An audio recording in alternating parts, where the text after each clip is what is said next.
Stefano, che è il capogruppo della Lega Palazzolo, ed è contrario inspiegabilmente a questa delibera che il sindaco, l'ottimo sindaco, ricordiamo, che si chiama Zanni, grande sindaco progressista, io vedo convintissimo di questa idea anche molto, il nostro amico Mario, che è qui accanto a noi ed è un po', diciamo, l'animatore del gruppo di giovani anti-cricket. Esatto. Sei un cricket fobico, di la verità? Molto, molto. Sei un cricket fobico? Valentina, tu sei cricket fobica? Sì, assolutamente. Ecco, abbiamo dei cricket fobici perché, guarda un po', adesso non lo so se Stefano ci vuole raccontare, è contrario al fatto che dentro un bel parco pubblico si realizzi un gigantesco parco da cricket, che è lo sport più amato dai giovani bresciani. Esatto, i palazzolesi poi soprattutto. Abbiamo notato questa loro propensione e questa stima nei confronti sia dell'amministrazione, delle sue scelte, dagli ultimi gazebi che abbiamo fatto, perché hanno... È tutto un complimentarsi. Sono venuti tutti a firmare per il no cricket, probabilmente si erano sbagliati, ma in realtà lo volevano, esatto, quindi o sono tutti con il no davvero o non hanno letto. Ma il Brescia retrocede, no? E quindi bisogna rifarsi sul cricket. Tasto, dal calcio al cricket, ti devi innovare con la globalizzazione. Sì. No, scherzi a parte, prendiamoci un minuto di serietà, raccontaci questa follia, come va raccontata. Beh, allora, in modo molto rapido è giusto spiegare a livello urbanistico le scelte di questa amministrazione, partendo prima dalle scelte dell'amministrazione precedente. All'interno del parco denominato El Alamein, presente su via Fratelli Marzoli, quindi vicino alle scuole elementari e materne di San Rocco, è un parco da 44.000 metri quadrati, quindi un notevole parco, un importantissimo parco che si deve realizzare. Questo parco è stato previsto all'interno di un comparto sia commerciale che residenziale e i costruttori avevano l'obbligo, a scomputo degli oneri, di realizzare attività, tra cui appunto uno skate park. Quello noi avevamo previsto all'interno di questo parco, quindi un chiosco, tutto un percorso vita e lo skate park. Notiamo dalle ultime delibere che l'amministrazione ha fatto un cambio di percorso e ha scelto un altro sport in questo parco, ha scelto appunto di insediare e quindi di far realizzare al costruttore, a scomputo degli oneri, quindi gratuitamente, il campo appunto da cricket. Il problema non verte sul cricket e sui frequentatori del cricket, perché se no siamo i soliti brutti, cattivi razzisti, ma in realtà il problema è un altro, perché spostare a questo punto lo skatepark, che non può più essere realizzato... Cioè voi siete un po', diciamo, a difesa dello skatepark, quindi dalla parte dei tamarrini di Palazzolo, che giustamente vogliono il loro skatepark. Giustamente. Cioè dove lo fanno se non il loro disagio adolescenziale? Il cricket, dopo lo racconteremo, non è uno sport da disagio adolescenziale. No, e poi ti danno in mano una mazza, può essere anche esatto, pericoloso. Lo skatepark al massimo uno si fa del male da solo. A utilizzarla. Esatto. E invece dall'altra parte c'è l'opposta visione che mi stavi dicendo. Sì, perché questo skatepark viene spostato nelle ex piscine, oggi abbandonate ovviamente, perché abbiamo realizzato un nuovo impianto appunto con piscine al coperto, e nelle ex piscine realizzano lo skatepark. La realizzazione di questo skatepark comporta a questo punto per l'amministrazione comunale, quindi per i cittadini palazzolesi, una spesa di 100.000 euro. Quindi se spostare per realizzare lo skatepark, quindi cioè per realizzare il cricket si sposta lo skatepark e questo costa 100.000 euro, ecco che qui sorge a noi la perplessità dell'utilità del cricket, ma soprattutto il dubbio, ma oggi avevamo proprio bisogno di buttare a questo punto 100.000 euro in un skatepark che lì tranquillamente, dove avevamo pensato di realizzarlo noi, era scomputo degli oneri e quindi gratuito. Inoltre va aggiunto che realizzare lo skatepark nelle ex piscine di Palazzolo va ad inficiare qualsiasi possibilità di realizzazione della pista d'atletica nuova. Ne abbiamo già una, non è regolamentare perché mancano delle corsie, quindi non si può utilizzare per campionati vari, e là era l'unico posto nelle ex piscine. Realizzare lo skatepark rompe a livello urbanistico l'unico spazio disponibile per la pista. Ma candida Palazzolo alle Olimpiadi, perché tu non vedi abbastanza lungo come l'ottimo sindaco. Non sei come Zanni, il sindaco Zanni, che vuole la Palazzolo 2050 alle Olimpiadi. Pensa che bello. Un bel villaggio olimpico, sì, no, esatto. La squadra di cricket, e poi lì vabbè, ok, i cricket sono forti i pakistani e giocano solo i pakistani, è colpa dei pakistani o sono i giovani? Lo chiedo al nostro Mario. Mario, che però a me viene da chiamare Mauro. Ma lo cambiamo l'anagrafe, no? Cambiamo il nome. Zanni, ci cambia l'anagrafe, sindaco Zanni, ci cambia l'anagrafe, l'amico lo chiami Mauro. Allora, Mario, che sei il capo manipolo, diciamo, degli anti-cricket, non sei anche tu un po' contrito, nel senso, perché comunque non capisci la lungimiranza di una giunta che invece butta via 100.000 euro ma per l'avvenire di Palazzolo? No, preferisco restare ai sport nostri, e per questo chiedo a tutti, a nome nostro, di aiutarci a dire di no appunto a questo campo da cricket, e vi invito sabato 23, che è sabato prossimo, in via Gardale, appunto di fronte alle scuole elementari di San Rocco, per una firma. Dalle ore 15:30 ci saranno molti esponenti del nostro movimento, quali ad esempio Paolo Grimoldi, Invernizzi, ci sarà Annunziante Consiglio, ci sarà Raffaele Volpi, Fabio Rolfi, la Simona Bordonali e tanti altri. Una concentrazione tra consiglieri regionali e deputati che però in effetti vale tutta in questo caso, perché siamo a una questione che è abbastanza esemplificativa di quanto può essere lontana un'amministrazione per dire dalla no, realtà. No, anche perché per dire di no alle Olimpiadi che tu tanto stai osannando, bisogna arrivare con un manipolo di istituzioni. È vero. Esatto. Senti, Valentina, sei contraria anche tu alle Olimpiadi di Palazzolo? Beh, quello è ovvio, anche perché per la sicurezza non è una cosa assolutamente accettabile. Vedere delle mamme che passano col passeggino e intanto questa gente che gioca a cricket si rischia anche di prendere una palla in faccia, diciamo. Il cricket è uno sport pericoloso, esatto. In effetti. Adesso, io spero che la realizzazione, se è così costosa, quantomeno mettano delle reti adeguate, perché il cricket ha una serie di caratteristiche. Uno, è uno sport che non ha durata, le partite possono durare 5 giorni. E questo la federazione ufficiale dice che al quinto giorno, se non ha vinto nessuno, basta. Però nella federazione non ufficiale può durare 5 giorni. È vero che anche una partita di calcetto all'oratorio può durare 5 giorni, io non l'ho mai vista, però a un certo punto c'è chi segna vince. Ecco, nella cultura pakistana non c'è il chi segna vince, e anche questo è un problema di integrazione, non meno di tanti altri. Ma guarda Marco, se posso aggiungere, noi abbiamo il fiume, Palazzolo sull'olio, abbiamo espresso anche dei campioni a livello nazionale, e la ragazza, la Plebani, è nata a Sogi, quindi stiamo parlando anche di personalità sportive importanti, non indifferenti, esatto. Quindi forse questi 100.000 euro che vengono spesi per un cambio di rotta era utile invece spenderli in uno sport che Palazzolo ha già dimostrato essere lo sport cittadino, e con anche davvero degli atleti e quindi delle persone che possono portare la nostra città alle Olimpiadi, perché stiamo parlando di Sochi, quindi in quel caso Palazzolo è andata alle Olimpiadi in una qualche maniera. Lì di investimenti non ne vediamo, ma vediamo queste invenzioni funambolesche dell'amministrazione. Ecco. Ma c'è qualcuno favorevole al campo di cricket? Noi eravamo favorevoli, noi abbiamo dato la possibilità a chi gioca oggi già a cricket a Palazzolo in modo... Che sono tutti palazzolesi da generazioni. Sì, sicuramente. I cognomi soprattutto sono quelli storicamente presenti anche nei monumenti. Comunque avevamo dato la possibilità, dando un campetto gratuitamente per un periodo di tempo, ma avevamo ovviamente obbligato loro a realizzare quello che dicevi tu, le reti, piuttosto che i bagni, i servizi, in modo tale da compartecipare assieme all'amministrazione. Vi diamo il terreno gratis, ma realizzate voi il resto. Rifiutarono dicendo che preferivano continuare a giocare semplicemente nel parcheggio delle nuove piscine e del palafiera. Ma se questo si chiama parcheggio e ci sono le auto, coccia un po' con queste palline dure e pesanti che viaggiano e ogni tanto creano anche qualche danno. Quindi l'integrazione che sento parlare molto, e soprattutto il sindaco del PD spesso parla di integrazione. Perché Zanni è del PD? Sì. Sembrava questa lungimiranza, pensavo fosse leghista, vedi? No. Pensavo fosse un disagio interno a una maggioranza. Abbiamo perso, poteva essere dei nostri.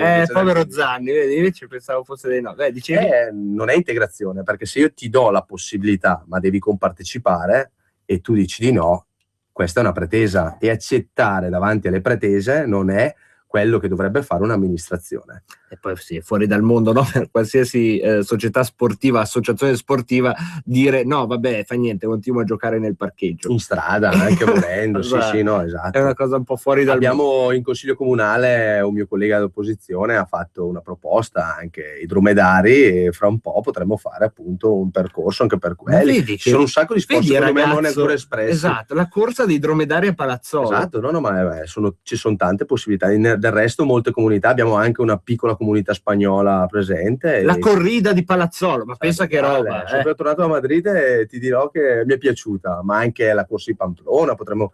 Del resto basta che uno chieda e il comune dà, dimenticandosi sempre degli sport che i palazzolesi hanno e tuttora frequentano. Qual è lo sport preferito dai palazzolesi, oltre ai campioni olimpici che comunque hai citato prima? Beh, abbiamo il tennis, abbiamo il calcio. Il palazzolese, chiedo a Mauro. Mario. Ormai sei Mauro. Chiedo a Mario. Mario, qual è lo sport che il giovane di Palazzolo fa? Sicuramente molti praticano il calcio. Il calcetto, abbiamo molti campi. Tu fai calcetto? Ogni tanto. Sì. In che ruolo giochi, Mario? Difensore, bravo, che gioco migliore, no? Sì. Perché anche tu come me sei abbastanza scarso, quindi ti metti lì e dici al massimo non faccio danni. Esatto. Ecco, perché non prendere una mazza da cricket e fare una bella integrazione, calcetto e cricket? Preferisco continuare a giocare a calcetto. Coi piedi, preferisci ancora così? Vabbè, ragazzi, sono un ragazzo molto integrato. Sì. Perché paga quando va a giocare a calcetto. Paghi. Esatto. Ma non c'hai un parcheggio da occupare?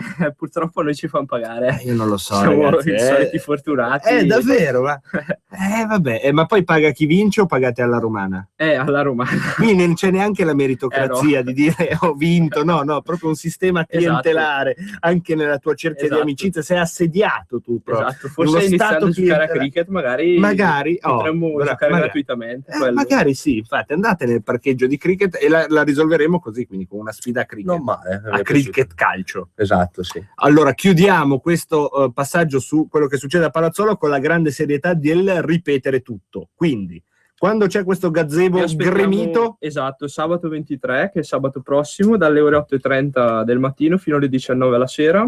E ci sono tanti parlamentari che arrivano intorno alle 15. Alle ore 15-16. Ok, quindi... Questo sabato, mi raccomando, a Palazzolo. A firmare. Per chi volesse sostenere e far propagare la notizia di questo presidio che si fa a Palazzolo per difendere anche l'identità sportiva di Palazzolo, che l'identità non è solo culturale, religiosa, territoriale, c'è anche un'identità sportiva, Valentina ci dà tutti i riferimenti. Sì, come hai detto Marco, ci trovate su www.palazzolo.leganord.org oppure sulla nostra pagina Twitter e Facebook Lega Nord Palazzolo e anche su Google+. E anche su Google+, bene. Instagram? No, Instagram no, non ci siamo ancora evoluti. Vabbè, non dirlo a me che qua andiamo avanti a SMS e telefonate, siamo ancora nel 1999 in questa trasmissione, quindi non posso dirvi niente. Va bene ragazzacci, allora chiudiamo qui con la questione di Palazzolo e tra poco parleremo invece di quello che succede a Reggio Emilia, ma prima sentiamo i Negrita, che è sempre un bel sentire.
locali non c'è tutta quella credine, quelle barricate contrapposte che conosce la politica nazionale. Sicuramente anche tu in consiglio comunale, caro Stefano, avrai, non dico degli amici, ma dei buoni rapporti anche con persone del PD. Ma sì, io più volte in mozioni presentate dal sottoscritto ho avuto ovviamente la partecipazione, modificando alcune mozioni, altre sono state prese in toto anche dal PD di maggioranza. Sono cose che succedono oltre al rapporto quando, così. Appunto, no? Il buon senso del buon amministrare vuole che si metta da parte quello che è il proprio colore, si vada avanti per la propria città, per i propri Qui siamo addirittura, vedi, all'intesa politica, poi c'è anche, penso, un legame che si crea, non è proprio un'amicizia, ma è una persone, simpatia, quindi... esatto, che si può creare e che caratterizza man mano che si va sul livello locale il fare politica concreto. Esatto. E adesso infatti parliamo di Reggio Emilia perché è successa una cosa, perché può succedere che tu non lo sai, vuoi proporre una tua idea a un amico del PD, ma finisce che lo metti un po' nei guai. Sì, perché è quello che è successo a Gianluca Vinci, che è il capogruppo della Lega Nord a Reggio Emilia ed è in onda con noi. Buon pomeriggio Gianluca. Buon pomeriggio a voi. Che ha avuto l'idea, insomma, di dire al suo amico capogruppo del PD Andrea Capelli: ma vieni a firmare il referendum sulla Merlin. E che cosa è successo, Gianluca? Ma diciamo che è stato lui a chiedermi di poter firmare, quindi mi tolgo via. Ti togli le responsabilità. E dopodiché ha avuto la brutta idea di dire: no, ma fammi anche una foto perché voglio metterla su Facebook. Ho detto: ma sei sicuro? Mi ha detto sì, e perché insomma conosco un po' le problematiche locali. E a questo punto è stato attaccato dal segretario, perché i giornali hanno ripreso la notizia, hanno messo la foto sui giornali online e poi sulla carta stampata, e è stato attaccato dal segretario comunale del PD di Reggio, poi dalla conferenza delle donne del PD, dicendo che non doveva assolutamente permettersi di firmare una proposta referendaria, anche solo per il fatto che la proposta era della Lega Nord e quindi non doveva assolutamente firmare una cosa nostra. Uno scandalo inaudito, quindi. Sì, da 3-4 giorni. Lui è stato tra l'altro il primo firmatario proprio in tutta la provincia. Quindi tu gli hai dato anche l'onore, gli hai detto: guarda, ti tengo il primo posto. Sì, esatto, ha avuto l'onore, ma poi adesso lo stanno mettendo addirittura in discussione il fatto che rimanga lui capogruppo, lo stanno attaccando in tutte le salse, e addirittura oggi sono stato invitato in una trasmissione televisiva stamattina proprio perché con la bagarre che è uscita fuori da questa storia hanno voluto che presentassi il referendum e anche che spiegassi come erano andate le cose.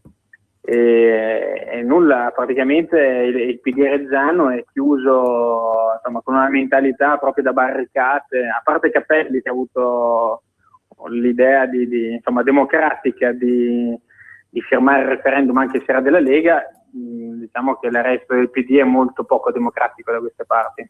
Ecco, quindi diciamo il povero Andrea Capelli è capogruppo, ma è anche un po' una mosca bianca del Partito Democratico di Reggio Emilia, che è proprio il Partito Democratico, quello dove l'allevamento è più intensivo di giovani quadri della classe dirigente.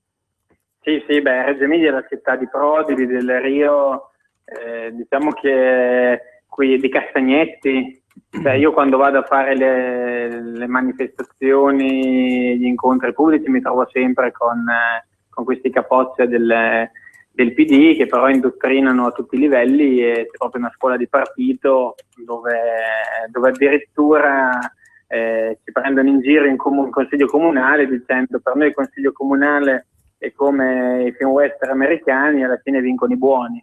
Prendendoci in giro perché dicono: tanto noi qua abbiamo la maggioranza, facciamo quello che ci pare. Guarda, noi volevamo anche provare a chiamarlo. Fuori onda siamo riusciti in redazione a prenderlo Capelli, a spiegargli che la trasmissione oggi era al suo servizio in realtà, perché se fossimo riusciti a intervistarlo avremmo dato dimostrazione sulle onde di Radio Padania che Andrea Capelli è ancora del Partito Democratico, quindi abbiamo preparato anche delle domande sul governo, sull'immigrazione, per dare rassicurazione. Il fatto che non ci risponda, caro Gianluca, ci mette un po' di ansia, quindi non vorrei che sia troppo tardi la toppa che noi volevamo mettere, e quindi la situazione si ribalta. E chiedo a te, Gianluca, se il povero Andrea Capelli dovesse uscire dal Partito Democratico per questa faccenda, tu te lo prendi nella Lega di Reggio Emilia? come ben sai, lo statuto mette dei vincoli belli precisi. Diciamo che gli faremo fare un bel po' di purgatorio, poi si dimostra di essere un padano a tutti i livelli. Cioè tu vuoi proprio avere la sua anima, non gli daresti, diciamo, un posto così da rifugiato politico per restare nell'attualità? Beh no, direi proprio di no, se no sarei fucilato a mia volta, giustamente. Dai tuoi militanti austeri, perché Esatto. Siamo sempre tutti in ostaggio dell'ortodossia, è un po' questa la morale di questa storia emiliana. Esatto, no, perché qua siamo abbastanza ortodossi anche noi, si può pensare che magari la Lega Nord emiliana sia un po' meno ortodossa, ma anzi, visto che qua ci troviamo a combattere in prima linea tutti i giorni, in realtà diciamo che i soldati sono stati sempre accuratamente selezionati. E quindi c'è un duello tra ortodossie, diciamo. Va bene, Gianluca, esatto. Diamoci anche un minuto di serietà. Quali sono le cose più urgenti che state affrontando a Reggio Emilia come Lega Nord? Se ci vuoi dare un'inquadratura leghista su quella città rossa?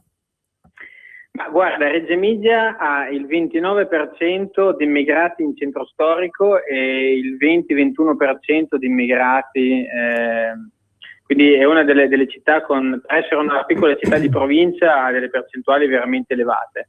Noi stiamo cercando di spostare le risorse dei servizi sociali e anche quelli degli asili, dando priorità alle case popolari, dando priorità come poi la Lega porta in tutto il nord come criterio, dare priorità a chi ha la residenza da almeno 10 anni nel nostro comune. Quindi ormai, vista la difficile situazione economica, noi non possiamo intervenire sui confini di Reggio Emilia, però possiamo intervenire sull'erogazione di soldi, di denaro pubblico ai nostri cittadini. Quindi la battaglia al 90% si svolge su quello, dopodiché purtroppo sulla sicurezza in Consiglio Comunale abbiamo poco da poter dire, la Polizia Municipale da noi fa delle gran multe, non è confrontabile alla Polizia Municipale lombarda e quindi questi sono un po' i temi. Certo, questi sono un po' i temi. Ti volevo chiedere poi, Gianluca, se a Reggio Emilia avete un campo da cricket. Sì, ce l'abbiamo. Ce l'hanno? Esattamente di fronte alla sede della Lega Nord. Davvero? Piccolino, Però ce l'hanno, hai visto? Perché qua gli amici di Palazzolo, no, che si lamentano perché dicono questa teoria, adesso io te la dico in amicizia, che il cricket sarebbe uno sport che non viene praticato dai palazzolesi, dai emiliani, ed è uno sport praticato per lo più da persone che arrivano dal Pakistan, così, e sembrerebbe, secondo questa tesi, che si predilige gli uni agli altri. Vuoi smentire, vuoi raccontarmi di questo campo che a Reggio Emilia è frequentato solo da svedesi e bolognesi, parmigiani, la grande tradizione emiliana del cricket? Diciamo che Reggio Emilia è multiculturale, però io ho dei reggiani nativi che giochino, sul campo da cricket ancora non li ho mica visti.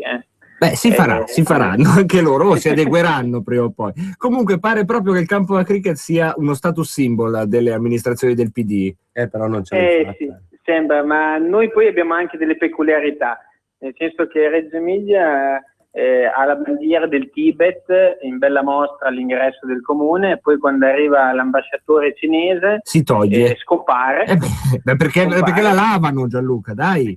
Bravo, ma sei preso, ma alla mia interrogazione hanno risposto proprio così, certo. Che era da 40 giorni che non era lì, che non è vero, perché era in lavanderia. Certo, vedi, non è che ci vuole tanto. Vedi. Senti, la domanda che si fanno sempre qui queste persone che sono cricket fobiche, sul campo da cricket e non solo, chi ha pagato il campo da cricket? Spero i contribuenti, no? Che non sia a carico delle comunità. Ma guarda, a dire la verità, il terreno è un terreno pubblico. Dopodiché le opere per uno stadio da cricket o comunque per un campo da cricket sono minime e sono all'interno di un'altra struttura. Adesso non mi ero posto il problema perché la struttura è veramente minimale. Però una bella interrogazione ci scappa, cosa dici? Sì, l'interrogazione sì, per vedere un attimo. Non si nega a nessuno. Sì, esatto. Va bene, Gianluca Vinci, Sì, grazie mille di queste voci da Reggio Emilia. Ci dispiace non esserci riusciti a contattare anche con Andrea Capelli, ma proprio all'ortodossia, diciamo, del Partito Comunista prima e del Partito Democratico poi in quel dell'Emilia Romagna è già stata dedicata una canzone, la canzone che mandiamo e che è un po' il ritratto del militante ortodosso che insomma viene un po' allevato in quelle zone. O battagliero. Battagliero, un sepolcro.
Punto, scusate, ma si apre l'argomento e qua ci vuole un censimento. Facciamo un esperimento radiofonico perché Palazzolo, il sindaco del PD, vuole fare il campo da cricket. Reggio Emilia. Reggio Emilia? Ce l'ha già. Ce l'ha già. Esatto, piccolino ma ce l'hanno.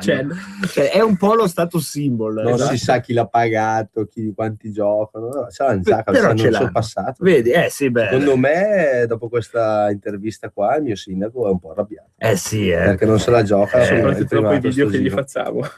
Sì, povero Zanni. Come si chiama il sindaco di Reggio Emilia? Mario.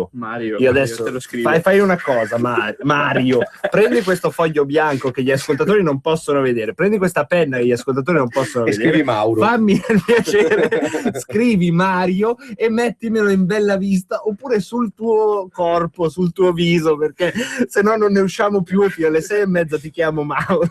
Ok, grazie. E non ci sta più adesso, però si è finito e finirà ancora per Mauro. Mario, perfetto. Allora, dicevo, Mario, guarda come si chiama il sindaco di Reggio Emilia, che io non ne ho menzione. Questa è una tastiera, questo è un computer, sono legate insieme da un rapporto simbiotico che imparerai intuitivamente, e noi intanto lanciamo questa sperimentazione. Perché curioso. Ragazzi, Palazzolo al campo da cricket, Reggio Emilia al campo da quasi cricket. pensando infatti di mettere un bel cartello nel parco dicendo dove c'è già, in modo tale da... Allora, amici da casa, non prendetela troppo sul politico, anche se non siete della Lega, è un'indagine sociologica. sportiva e sociologica. Esperimento sociale. Per conto del CONI. Chiamiamolo così. Esatto, per conto anche del CONI. Vi chiediamo, amici da casa, se nel vostro comune c'è il campo da cricket, oppure se non c'è, perché dobbiamo capire, venirne a capo di questa storia dei campi da cricket. Il numero per intervenire in diretta e segnalarci il vostro campo da cricket preferito o quello più vicino è 0266 20 35 29, ripeto 0266 20 35 29, oppure per sms 346 64 277 56. Colgo l'occasione per salutare in regia, oltre a Roberto Colombo alla parte tecnica, c'è un ascoltatore che è un grande attivista, peraltro Marco da Brescia, che spesso telefona Sì. e che di cui Valentina Sì, è mio padre. è la figlia, e quindi finalmente, diciamo, una delle persone che telefonano ha volto, nome, figlia e quant'altro. Finalmente Quindi, lo conosce. esatto, allora. esatto. Ci ho messo un po' a capirlo, ma adesso lo salutiamo, ecco, al di là del vetro. Fateci sapere intanto se c'è il campo da cricket a casa vostra, oppure se ne sentite e ne avvertite la mancanza. E anche cosa ne pensate. E anche cosa ne pensate, sì. E anche cosa ne pensate. Non c'è bisogno che io, tanto già lo dicono. Fortunatamente. Il sindaco di Reggio Emilia si chiama Luca Vecchi ed è stato votato da 46.674 reggiani. E quindi se lo tengono con tanto di campo da cricket. Se lo sono votati. Prendiamo una telefonata. Pronto? Pronto, buonasera. Buonasera. Da Daniel Libera. Come si chiama? Io mi chiamo Mariangela e telefono da Cesano Maderno. Ciao Mariangela. Volevo dirle, io sono una leghista da sempre, però sono molto favorevole ai campi di cricket, perché non so quali siano quelli di pakistani o indiani, ma quelli inglesi nel Surrey, per esempio, nel Kent, al sud dell'Inghilterra, sono elegantissimi, sono partite lente con tutti i giocatori in bianco, con i famosi gambali, insomma questa partita va un po' su, sono circondati da alberi e tanti bei tavolini dove le signore, specie le anziane, si siedono per guardare il cricket, chiacchierare, prendere il tè, e sono circondati da verdi prati dove i ragazzi insomma si rotolano un po', amoreggiano. Ogni tanto si sente un battimano molto leggero per un colpo andato molto bene. Insomma, una cosa elegantissima, non è fatto quello che dite voi. Grazie mille Mariangela, sa che questo racconto aveva un che di dantesco nel senso paradisiaco, cioè il girone dei crickettiani sembrava. Non so se andrà esattamente così a Palazzolo, un po' come lei forse idealizza il cricket. Però quelli inglesi, se voi andate sui meadows, sui prati inglesi, insomma, con sto cricket tutto in bianco, con le signore eleganti col cappello, con mazzi di, insomma, arbusti di rose, insomma, sparpagliati, ragazzi giovani che che amoreggiano leggermente. Ancora che amoreggiano? Cosa vuoi che dica? Cosa vuole che facciano? Grazie Mariangela, speriamo che ci sia un campo da cricket anche a Cesano Boscone, e non guardatemi con queste facce, perché è fedele alla linea anche Mariangela, che da leghista ama il cricket, cioè non è che lei, secondo me, ha una visione un po' idealizzata di un campo da cricket. Anche un po' poetica. È un po' poetica, descritta. romantica, Sì, esatto. esatto. Prendiamo un'altra telefonata, pronto? Pronto? Sì, ciao, Buonasera. come ti chiami?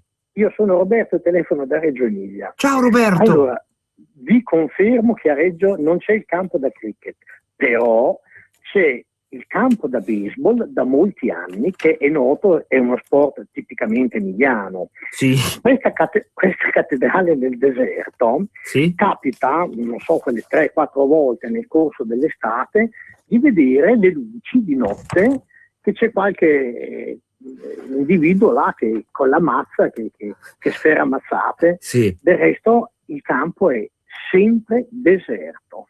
Qui siamo ancora in un girone dantesco, ma siamo più veramente all'inferno, il girone dei appassionati di baseball a Reggio Emilia, che hanno un gigantesco campo dove giocano da soli.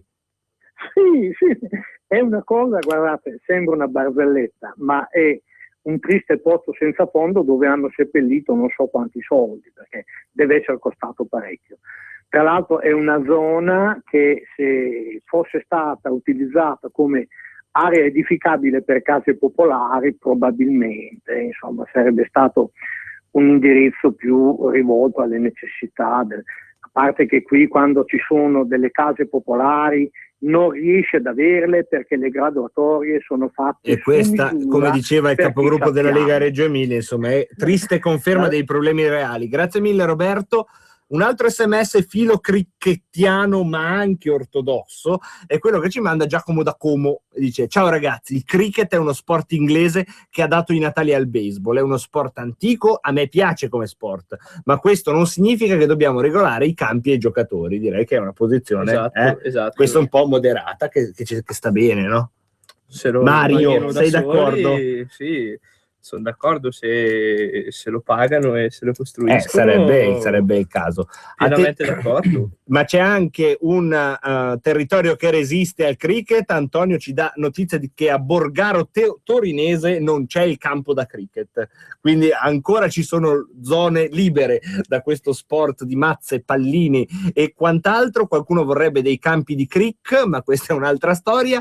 E prendiamo un'altra telefonata noi. Pronto?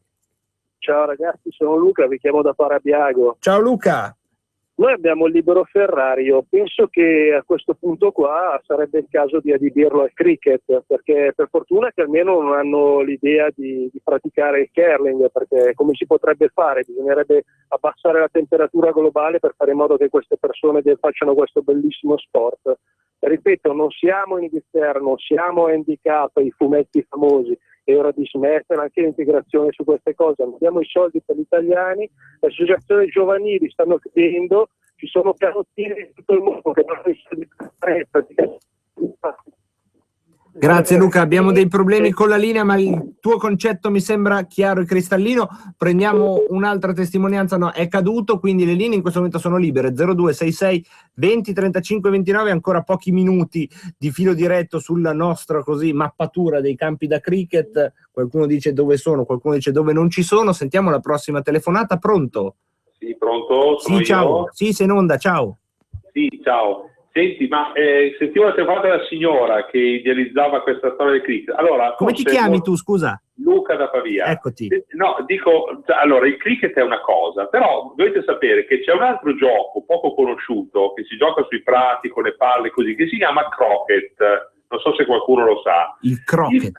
Il croquet, esatto, è un gioco che si gioca con delle palle di legno e delle mazze, tipo un po' un antesignano del golf, sui prati veri, dove si infilano queste palle negli archetti e si arriva, diciamo, a una sorta di meta. Un gioco da giardino giocato con le signore ben vestite, come diceva, non vorrei che confuso una il cosa con l'altra.